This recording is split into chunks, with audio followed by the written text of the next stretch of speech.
दोस्तों, मुजफ्फरनगर के अंदर एक माँ का उसके भाई के साथ में इतना ज़्यादा भयानक सच सामने आता है जिसकी वजह से उसके पड़ोस में रहने वाले जितने भी लोग थे वो सब के सब परेशान हो गए थे। इनफैक्ट अगर मैं यूं कहूँ तो कुछ लोगों के घर पर 2 दिन तक खाना तक नहीं बना था। बल्कि कुछ रिपोर्ट्स तो ऐसी भी थी कि पड़ोस में रहने वाले कुछ लोग पागल हो गए थे और कुछ लोग बीमार हो गए थे। तो आखिरकार इस माँ का अपने भाई के साथ में वो भयानक सच क्या था, यही जानते हैं आज की इस वीडियो में।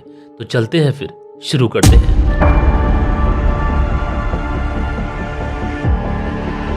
दोस्तों, 19 नवंबर साल 2025 मुजफ्फरनगर में एक जगह पड़ती है तालाब अली विलेज, और इसी गांव के अंदर एक परिवार रहा करता है। इस परिवार में एक महिला है जिसका नाम मुस्कान है। मुस्कान बेसिकली अगर देखा जाए तो एक शादीशुदा महिला है और इसके 2 बच्चे हैं। एक बेटा इसका 4 साल का है और जो दूसरी बेटी है वो इसकी 1 साल के आसपास है।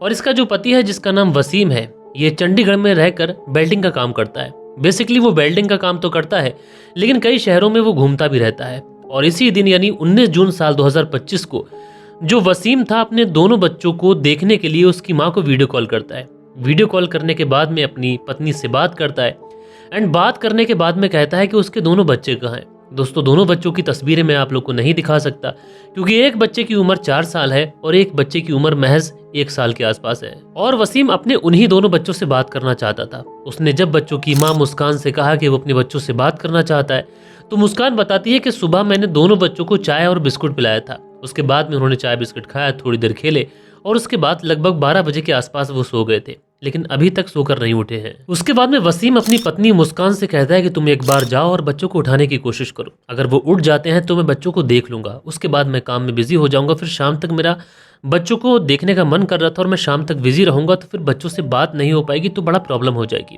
क्योंकि मुझे अच्छा नहीं लगेगा उनके बगैर।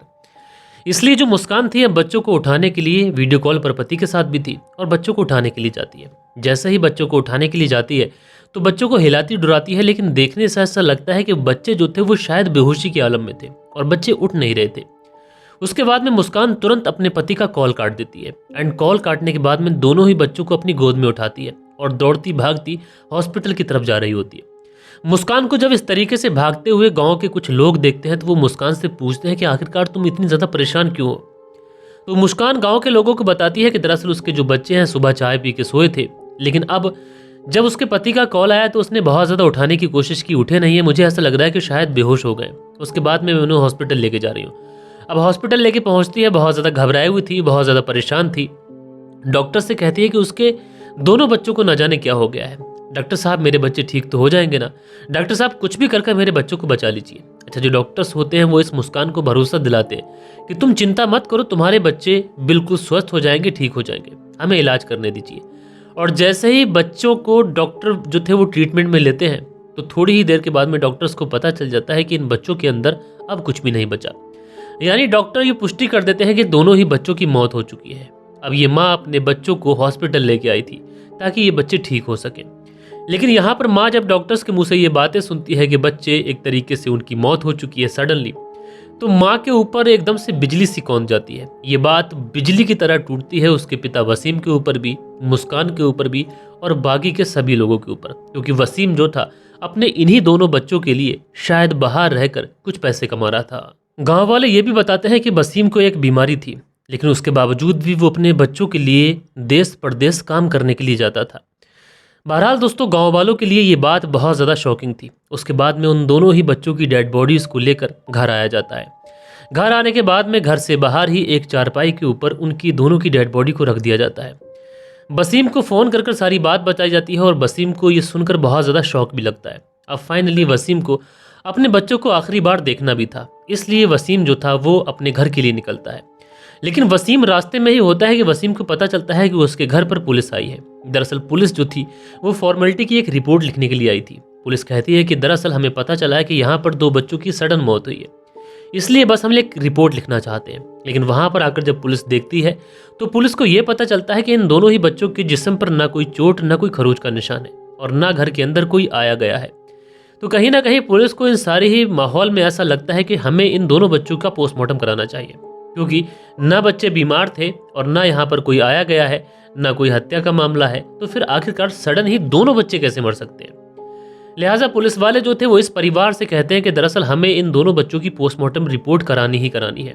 लेकिन घर वाले ये कहते हुए इनकार कर देते हैं कि बच्चे बहुत ज़्यादा छोटे हैं और उनकी तो मौत हो ही गई है, तो हम डेड बॉडी के साथ में किसी भी तरीके की चीरफाड़ नहीं चाहते। आमतौर पर इस तरीके की धारणाएं लोगों के मन में होती हैं। लेकिन दोस्तों उसके बाद में पुलिस वाले जो थे वो अपनी जिद पर अड़ जाते हैं। पुलिस वाले कहते हैं कि हमें पोस्टमार्टम कराना ही कराना है।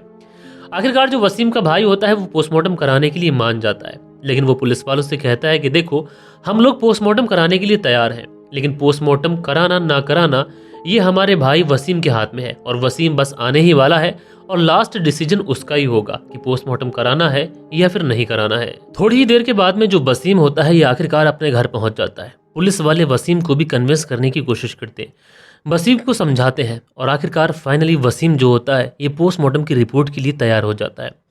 अब पुलिस उन दोनों ही बच्चों की डेड बॉडीज को लेकर सीधा पोस्टमार्टम के लिए भेजती है। दोनों बच्चों की डेड बॉडीज जो कि पोस्टमार्टम के लिए जा चुकी थी, लेकिन पुलिस वाले यहाँ पे सोचते हैं कि इसकी मां मुस्कान से एक बार पूछताछ कर ली जाती है। लिहाजा पुलिस वाले जो थे अब मुस्कान से पूछताछ शुरू करते हैं। मुस्कान से पूछते हैं कि तुमने बच्चों को सुबह क्या खिलाया था। मुस्कान कहती है कि बस चाय और बिस्किट खिलाए थे, उसके बाद थोड़ी बहुत देर वो लोग खेले, उसके बाद सो गए। पुलिस वाले फिर पूछते हैं, मुस्कान फिर वही जवाब देती है। उसके बाद में पुलिस वाले मुस्कान से कहते हैं कि तुम अपना मोबाइल नंबर हमें दो। मुस्कान कहती है कि मोबाइल नंबर का आप लोग क्या करेंगे। तो पुलिस वाले कहते हैं कि तुम अपना मोबाइल फ़ोन हमें दो। तो मुस्कान कहती है कि उसका मोबाइल फ़ोन अभी तो यहीं था, लेकिन इतने सारे लोग आए हुए हैं, इतने सारे लोगों में उसका मोबाइल फ़ोन मिल नहीं रहा है। कहाँ गया कहाँ नहीं गया, मुझे मोबाइल का होश नहीं है। मेरे 2 बच्चों की लाशें पड़ी हुई हैं, मैं मोबाइल का ध्यान रखूंगी।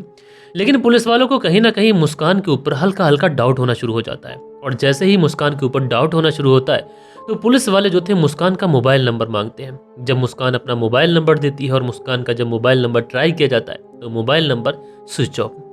लिहाजा उसके बाद में पुलिस वाले फिर से मुस्कान से पूछताछ करते हैं, लेकिन इस बार जब मुस्कान से पूछताछ की जाती है तो जो पिछली बात मुस्कान से पूछी गई थी उसमें बयान कुछ और थे और इस बार जो पुलिस पूछताछ कर रही थी उसमें मुस्कान के बयान बदल चुके थे। लिहाजा पुलिस समझ चुकी थी कि मुस्कान जो है पुलिस से कुछ ना कुछ छुपाने की कोशिश कर रही है।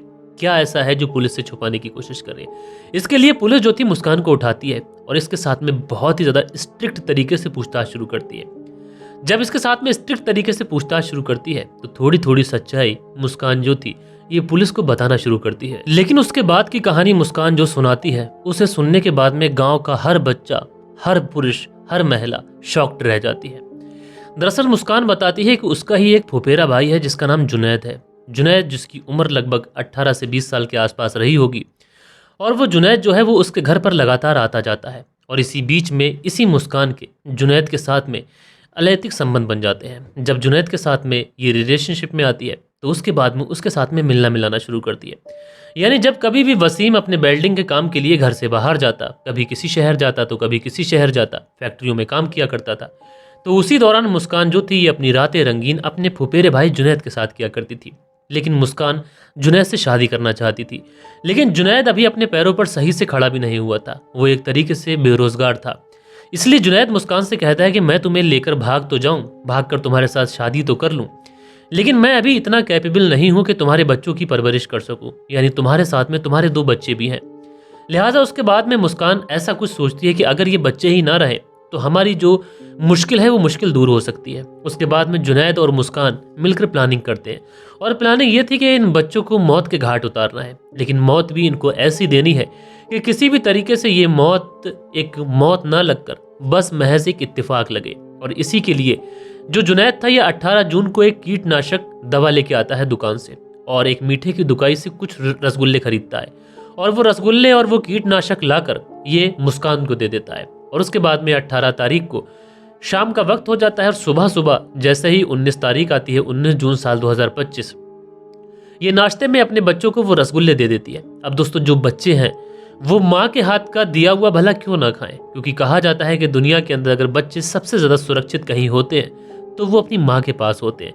ऐसे में माँ अगर कुछ खाने के लिए दे रही है तो फिर बच्चे कैसे इनकार करेंगे। मेरी एक छोटी सी बेटी है, मैं उसे कुछ भी अपने पास बुलाने की कोशिश करता हूँ तो वो मम्मा मम्मा कहकर अपनी माँ के पास भागती है। इसी तरीके से बच्चे अपनी माँ की तरफ ज़्यादा झुकाव रखते हैं क्योंकि माँ उसको 9 महीने अपने पेट में रखकर परवरिश करती है। अब ऐसे में ये माँ ने जब वो रसगुल्ले अपने दोनों बच्चों को दिए तो वो जो दोनों बच्चे थे उन रसगुल्लों को खा लेते हैं। अब जैसे ही रसगुल्लों को खा लेते हैं तो उन बच्चों की डेथ हो जाती है।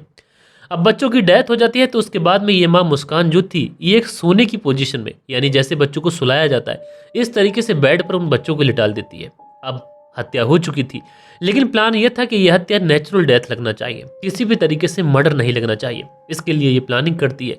ये दोपहर के तकरीबन 1 से 1:30 बजे के आसपास अपने पति वसीम को कॉल करती है, लेकिन वसीम शायद अपने काम में बिजी था, इसलिए वो फ़ोन पिक नहीं कर पाता है। लेकिन जैसे ही वसीम फ्री होता है तो वो अपनी पत्नी मुस्कान को कॉल करता है, और मुस्कान ये भली भांति जानती थी कि जब भी वसीम कॉल करते हैं तो वो दोनों बच्चों को देखने की जिद करते हैं, क्योंकि एक बाप के लिए उसके बच्चे जो होते हैं ये उसकी कुल कायनात होते हैं। अब ऐसे में जब वसीम अपनी पत्नी से बच्चों के बारे में पता करता है तो पत्नी का पहले से ही प्लान था कि मैं पति के सामने बच्चों को उठाने जाऊंगी, और जब बच्चे उठेंगे नहीं तो फिर उनकी तो डेथ हो चुकी है, तो वसीम को भी ये लगेगा कि इसमें मेरा कोई हाथ नहीं है। इसी के लिए ऑन द कॉल यानी वीडियो कॉल कंटिन्यू चल रही थी, और उसी समय ये मुस्कान अपने बच्चों को उठाने के लिए जाती है। जब बच्चे उठते नहीं है तो घबरा कर दोनों बच्चों को हॉस्पिटल लेके भागती है, लेकिन दोस्तों वहां पर डॉक्टर्स जो होते हैं इन बच्चों को मृत घोषित कर देते हैं। हालांकि जो पोस्टमार्टम की रिपोर्ट में अभी ये सारी चीज़ें क्लियर नहीं हो पाई है, और कहीं ना कहीं अगर ये इसमें कुछ सबूत इन दोनों के खिलाफ नहीं मिलते तो इन दोनों को बेल भी मिल सकती है। लेकिन बड़ा सवाल यह है कि वसीम आखिरकार क्या बोल रहा है। वसीम प्रशासन से, पुलिस प्रशासन से, हर किसी से यही डिमांड कर रहा है कि ऐसी महिला को और इसके प्रेमी को फांसी की सज़ा होनी चाहिए, क्योंकि इस तरीके की महिलाएं अगर समाज में जीवित रहेंगी तो ये किसी के लिए भी सेफ नहीं है, और इनको अगर सज़ा मिलेगी तो कम से कम दूसरी महिलाओं को इससे सबक सीखने को मिलेगा कि अगर वो ऐसा करती हैं तो फिर उन्हें फांसी की सज़ा मिलेगी। तो दोस्तों आप लोग इस पूरी कहानी को और इस माँ के बारे में क्या सोचते हैं, अपनी राय नीचे कमेंट्स में ज़रूर से ज़रूर दीजिएगा। बाकी दोस्तों मैं मिलता हूँ कल के दिन आप लोगों से किसी और स्टोरी के साथ में। जब तक के लिए अपना ख्याल रखें, देश का ख्याल रखें, परिवार के रिश्तों की अहमियत को समझें। जय हिंद, जय भारत। महिला ने अपना जुर्म स्वीकार किया और उसने बताया कि चाय और बिस्किट के साथ उसने उसको कुछ इंसेक्टिसाइड जो एक जहर होता है वो उसको बच्चों को दे दिया था, जिससे बच्चों की मृत्यु हो गई।